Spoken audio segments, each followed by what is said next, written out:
les traiter de folles. On va traiter les garçons de fous. Ou bien pendant ce temps, on va chercher à corrompre les témoins, à faire qu'ils tournent les langues, qu'ils retirent les plaintes, et comme ça l'affaire meurt définitivement. Vous avez pu constater avec l'affaire Clément Pichoko. Le docteur Clément Pichoko, c'est quelqu'un que je connais bien. C'est moi qui lui ai donné une tranche d'antenne. Parce que j'avais commencé par le voir quand, à l'époque, je partais faire des émissions dans Vous avez la parole, c'était à FM 94. Mais quand j'arrive en France, j'apprends une histoire incroyable qui était en train de chauffer au Cameroun. C'est-à-dire, une femme accusait, même pas une femme, ce sont ses propres enfants qui l'accusaient de viol. 3 de ses enfants. 2 ans, 8 ans et 9 ans. Sa femme s'était enfuie. Nous sommes en 2008. On l'arrête. Comme d'habitude, on l'amène dans une cellule de police. Je crois qu'il a passé 8 jours. Un des enfants s'appelait Merveille. L'autre Ariel. L'autre, bon, bref, protégeons d'abord les enfants. Je ne donne pas tout. Ces enfants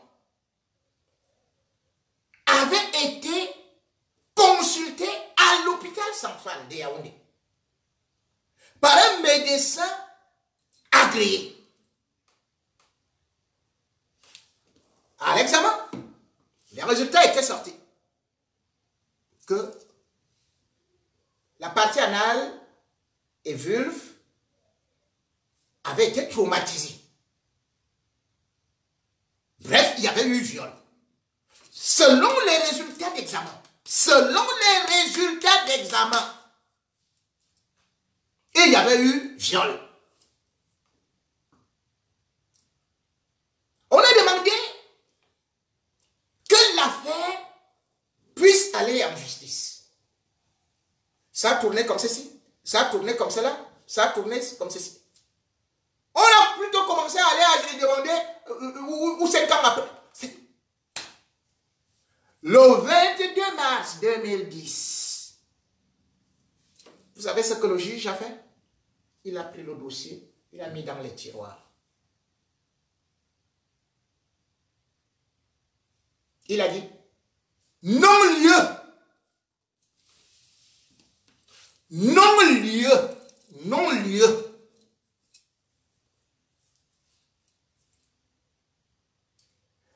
Même le père de la femme avait changé la langue après, dès que la femme s'est enfuie. Parce que quand la femme a vu ça, elle a dit, hey! La femme avait eu à se confier à un confrère, un vaillant confrère de Canal 2 qui s'appelle Malik Djoumessi. Avant de partir, il avait d'ailleurs fait une émission à propos. Une grande émission qui regardait justement, qui concernait justement ces crimes et consorts. Je vais d'ailleurs y revenir. Cette dame a été contrainte de partir du pays parce qu'elle était déjà menacée. L'argent coulant. Et que le mec, en plus, lui, il était devenu à cette époque-là un grand animateur à Suite FM. Il avait une émission de santé. Il avait écrit un livre sur Ali Bongo dont il se félicitait être son ami. Et tout le monde connaît que les amis d'Ali Bongo, ce sont les partouzeurs. Tu ne peux pas être l'ami d'Ali Bongo. Non, non, non. Il a écrit un livre sur Ali Bongo. Ali Bongo. que c'est un modèle pour l'Afrique. L'Odyssée avait donc été classé. Rien n'a eu par la suite à pouvoir consoler et la femme et les enfants. Puisque même la bonne, 5 ans après, alors qu'on lui avait demandé de témoigner, elle tremblait comme ça, elle tremblait, elle tremblait, elle tremblait, elle regardait son pote, elle tremble, elle tremble. Puis tu vois, c'est un petit type comme ça, moi je le connais. C'est un gars qui était très gentil devant moi, ça, moi je ne peux pas, ce côté-là, ça, non, non, non.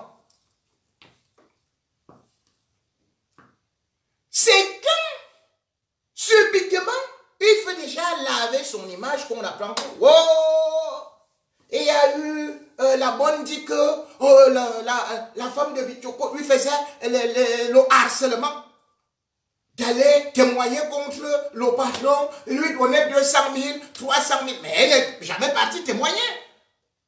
Et qui avait plus d'argent? C'était quand même le docteur qui avait plus d'argent. Au Cameroun, c'est donc comme ça. Même le beau-père s'était retourné. Et c'est ce qui se passe dans des réseaux de pédophilie. Dans des réseaux, tous ces réseaux, c'est avec la complicité des parents.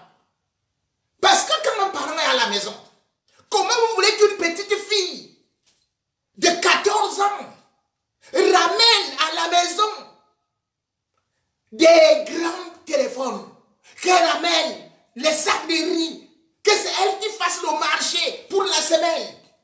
Mais elle travaille où? Elle prend l'argent où? Chez qui? Donc le parent lui-même pousse la fille à aller vers les Hervé Bobda. Puisque quand Hervé Bobda est là, vous avez suivi notre témoignage. Une qui dit que même si lui fait comment, oh, moi je n'ai pas appris, donnez-moi seulement, il va payer mon loyer. Elles veulent le loyer, elles veulent les grands téléphones, elles veulent les loups-boutins, elles veulent les mèches brésiliennes qui pendent jusqu'aux fesses. Et tout. Le père ne demande rien. Et lorsque la fille se plaint même, le même bandit, le même assassin revient fermer la gueule du père, de la mère, avec quelques billets verts. Alors qu'ils sont en train de prendre le mamba vert, parce que ce sont des vrais serpents vénéneux. Voilà ce qui fait le malheur de notre pays. Parce qu'aujourd'hui, le régime en place a mis un système de pauvreté qui fait de telle sorte que l'avenir n'est plus dans l'école. L'avenir n'est plus dans la compétence, la débrouillardise. L'avenir est dans la facilité d'aller dans des sectes, d'aller avec les bobs, d'aller faire ceci, d'aller faire cela. Et tout ça. Les salaires sont peu, les plus faibles. Et au-delà de ça, il n'y a pas d'emploi. Et au-delà de ça, on vous impose des dérives sectaires. Et voilà pourquoi les Bobda sont très forts et sont souvent protégés.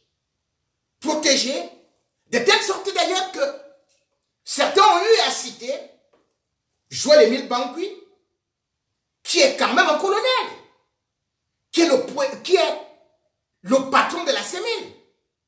Et on le voit avec Hervé Bobda. Joël Émile Bangui, c'est sa photo qui est sortie. Mais combien de gens, combien de personnalités et combien d'officiers supérieurs sont avec Bobda? Combien de ministres attendent des livraisons de la chair fraîche de Bobda? Combien d'universitaires sont avec Bobda et sont surtout aussi en train de mendier parfois quelque chose? Et combien de personnes ont fait des partous avec Bobda? Si Bobda a déjà donc une autorisation de port d'armes, c'est juste parce qu'il bénéficie déjà de ce qu'on appelle des complicités haut placées. Et c'est ce qu'il faut regarder. Qui lui a donné l'autorisation de port d'armes? Il est personnalité de quoi? Il est en danger par rapport à quoi? Il a fait quoi? Il faut justifier. Pourquoi est-ce qu'on a une autorisation de port d'armes? Hervé Bobda, ce qui a beaucoup inquiété et qui a beaucoup effrayé les victimes, c'est justement en regardant des vidéos où des hommes en tenue lui donnent le café chaud, où pratiquement les gradés se plient à lui. Et comme je l'ai dit, quand on voit le colonel Émile Bankouy, on peut être effrayé en se disant, ce n'est pas n'importe qui. Et que peut-être, derrière lui, il y a encore d'autres. Voilà pourquoi est-ce que Hervé Bobda, par le trafic d'influence, par ses relations, et surtout par l'arme qu'il détient, fait beaucoup plus peur. Le chez lui ressemble à la Césala, avec des chiens plus dangereux que les miens, qui sont là dehors. Il semble que ces chiens sont capables même de manger de la chair humaine. Il semble que ces chiens peuvent attaquer n'importe comment. Dès qu'il dit tout se manque, attaque. Et ils ont été dressés pour la guerre. Pour faire la guerre contre qui? Alors que dans son domicile, c'est là où il a fait de son lit un abattoir, de son salon, bien évidemment, ce que vous pouvez imaginer comme une pelouse de fornication, de clubs échangistes et aussi de transmission de toutes sortes d'énergies négatives.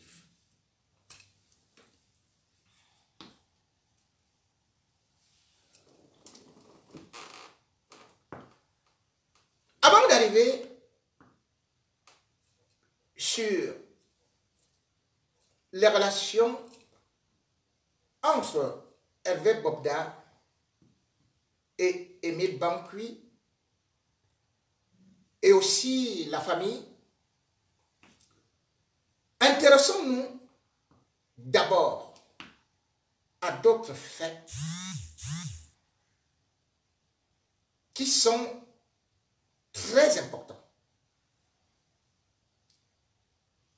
Si aujourd'hui, on parle de l'affaire Bobda, c'est parce qu'il y a eu un lanceur d'alerte. Cela veut donc dire qu'aujourd'hui, les réseaux sociaux sont très importants.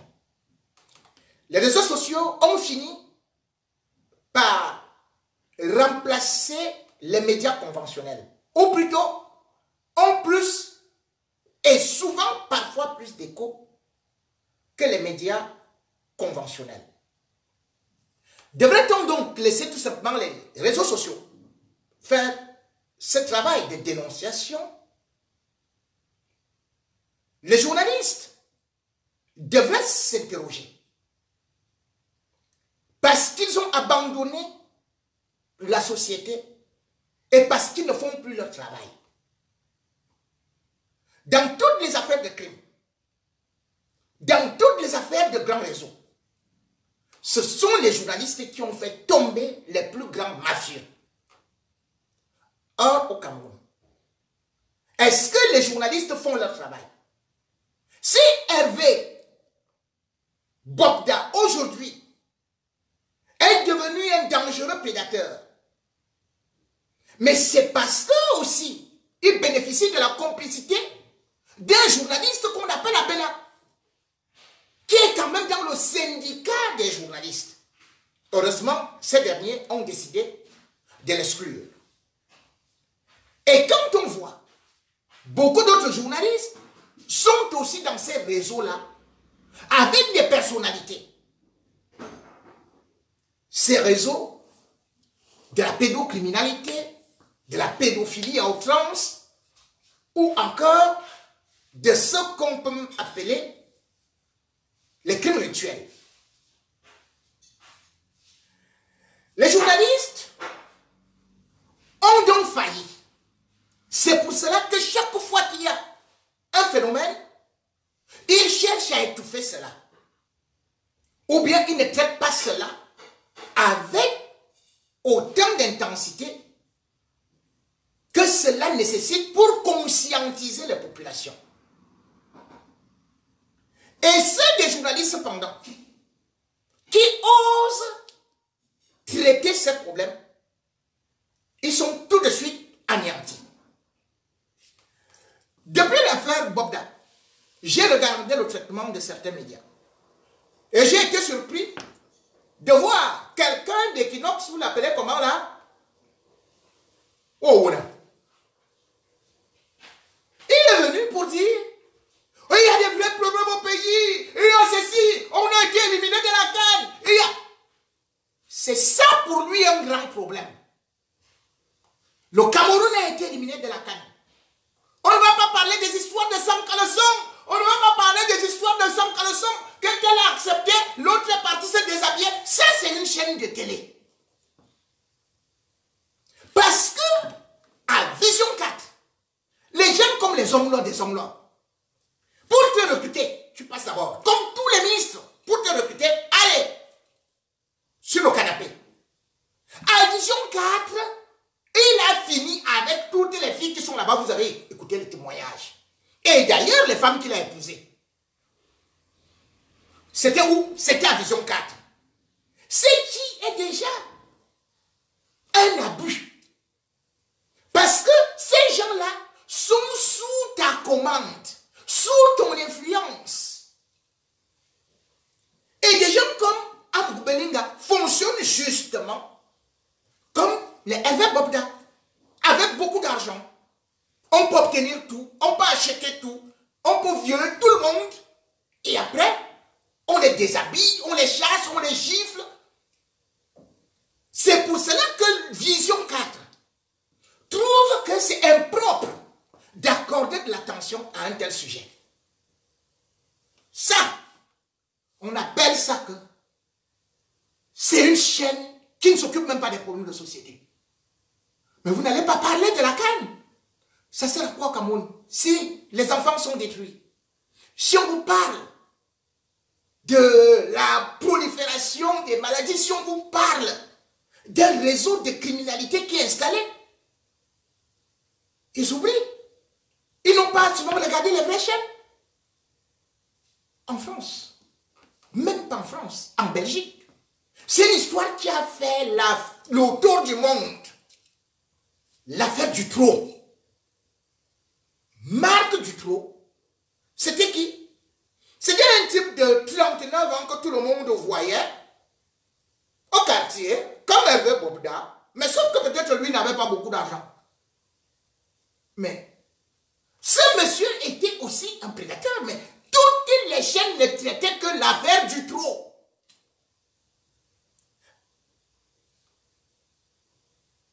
Même la reine, le roi, j'ai dit bien que toute la classe politique s'était assise.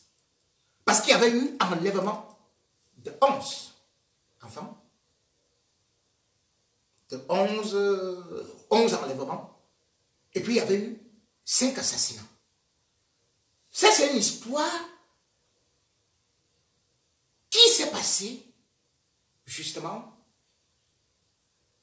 je crois, un 13 août 2016. 2008. Non, je crois que c'était 2006. Oui, 2006. Vous avez vu comment est-ce que cette affaire a été traitée? Regardez nos affaires. Ni le ministre de la Communication, à part un petit communiqué de la ministre de la Condition d'affaires. Non, personne ne parle de ça. Parce que vous dites que l'être humain, les enfants ne sont pas importants. Et tout ça. L'affaire Dutroux, on faisait des directs. Toutes les chaînes de télé allaient filmer comment Marc Dutroux, avec sa femme qui avait fait le complot là pour les enlèvements là. Et puis, on montrait jusqu'où la recomposition. Lui-même, il repartait montrer là où il avait caché les enfants. On avait trouvé dans le cachot une qui est de 14 ans et une autre de 12 ans. C'était en direct. Et du coup, on a reformulé les lois. Et ceci a permis qu'on déterre même les anciens dossiers qui étaient aussi classés, tels que l'affaire un passeur qu'on appelait Pandi. C'était un Hongrois. C'est là on va se rendre compte qu'il y avait 40 plaintes qui étaient classées, donc il y avait 40 dossiers de lui qui étaient classés, ou d'ailleurs, sa propre fille l'avait accusé de violence sexuelle classée, et puis il y avait encore une autre fille qui l'avait accusé de viol. C'était aussi classé exactement comme ça se passait au Cameroun. La police s'en fichait. La police s'en fichait, ou bref, la police n'était pas à l'écoute. Prenait ces personnes comme des folles, seulement des folles. Mais par la suite, on avait découvert que le gars avait 3 maisons où il avait réussi à tuer plus de 20 personnes. Donc 2 de ces femmes qu'il avait chassées, il est reparti les tuer. On les appelle donc des prédateurs impitoyables. Lorsque les spécialistes et les psychologues ont un tel cas et doivent examiner, c'est-à-dire qu'un gars comme Hervé Bobda, il doit être examiné par des experts. Quand vous le voyez danser avec le cigare et tout ça, quand vous voyez son influence, on appelle ça des prédateurs charismatiques. Il est donc dans la catégorie comme Marc Dutroux, qui veut avoir l'emprise sur la victime, a l'emprise sur la victime, aime la domination sur la victime, utilise la violence sur la victime. Et c'est la même méthode que Pandi utilisait. Pandi, lui, avait chez lui les marteaux. Comme il n'avait pas d'armes, il avait même une scie. C'est-à-dire que quand il finit de te tuer, allez, il te scie, il coupe des morceaux. Il avait l'acide, comme le gang des hommes là contre Martinez. Il y avait des détergents pour nettoyer toutes les traces de sang. Ça, on est seulement parti découvrir ça derrière l'affaire Dutroux parce que ce sont les journalistes qui ont réveillé ça. Qui ont dit que, mais attendez, on vous parle de cette affaire depuis, mais vous ne parlez pas. Et c'est un journaliste qui, en faisant l'enquête, avait dénoncé Dutroux en disant que il y a un monsieur ici. Et j'ai eu un témoignage de quelqu'un qui disait que il a vu une camionnette s'arrêter non loin de lui, non loin de chez lui, et qu'on a jeté une petite fille dans la camionnette. C'est un journaliste qui avait commencé ça. On a fait des enquêtes et on a trouvé qu'il y avait la trace d'ADN de la petite de 14 ans dans son camion. Il ne voulait pas parler. Et il y avait des gens qui défendaient, qui disaient ceci et cela. Mais en fin de compte, il avait avoué ses crimes. Grâce à lui, on a donc pu découvrir un réseau. Et dans ce réseau, il y avait plusieurs personnalités. C'est pour ça que je dis que l'affaire Hervé Bobda, ce n'est pas lui seul.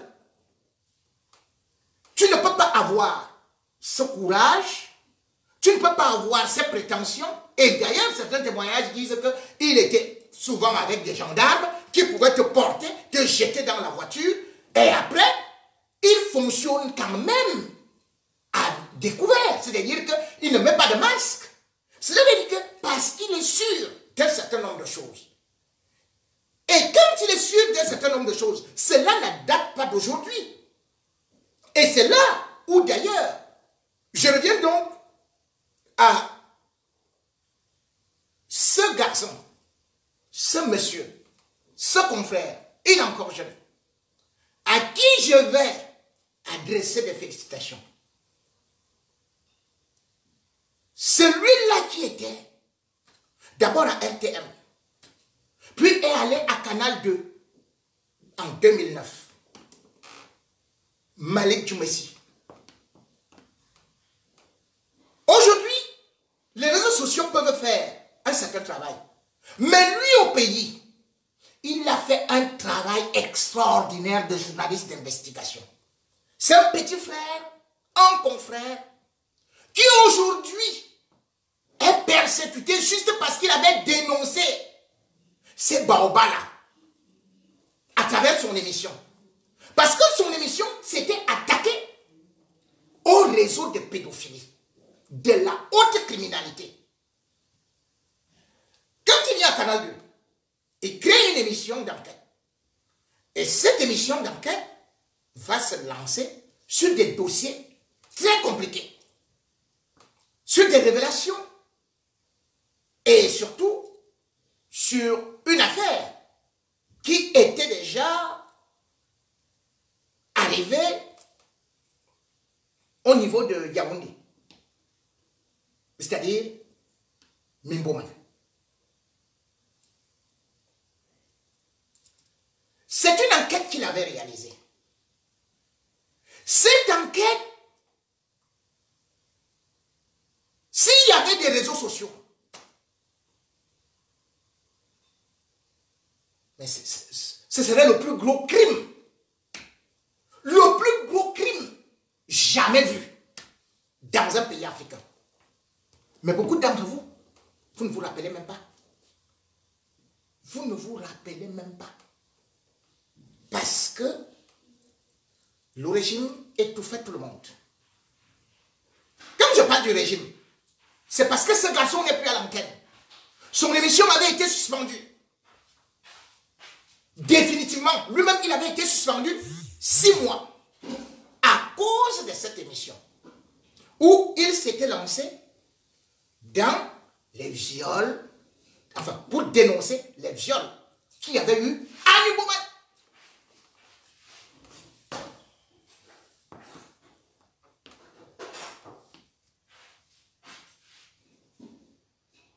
À Mimboman, vous vous souvenez, en moins d'1 an, il y a eu un scandale. Ces trafics ont commencé et ont commencé à se développer en 2012, décembre. C'est-à-dire que les partouzes, les machins et tout, on fait semblant d'inviter des femmes quelque part. Allez, on les assassine. Et même certains se sont mis, même plus à inviter des filles, mais à recruter des bandits pour aller les assassiner. Et c'est ça qui est devenu le plus gros scandale. Quand les gens parlent de scandale aujourd'hui, le scandale de Mimboman, janvier 2013, il ne faut pas oublier cette histoire. 21 filles ont été violées, assassinées, et on a prélevé les organes à ces filles-là. C'est comme ça que le gars arrive à Yaoundé. Malik. Il arrive à Yaoundé. Il veut faire l'enquête. Il va donc à la gendarmerie de Mimboman. Et il parle aux familles des victimes. Et après cela, on se rend compte qu'il a recueilli beaucoup d'informations. Il rentre dans son hôtel. Quand il rentre dans son hôtel, c'est là où à 3 h du matin, un monsieur arrive à l'accueil, à la réception. Demande à voir Malik. Et ce Malik-là sort. Parce qu'on l'appelle. Et voit ce monsieur qui est en tenue, qui se présente comme étant un capitaine. Au niveau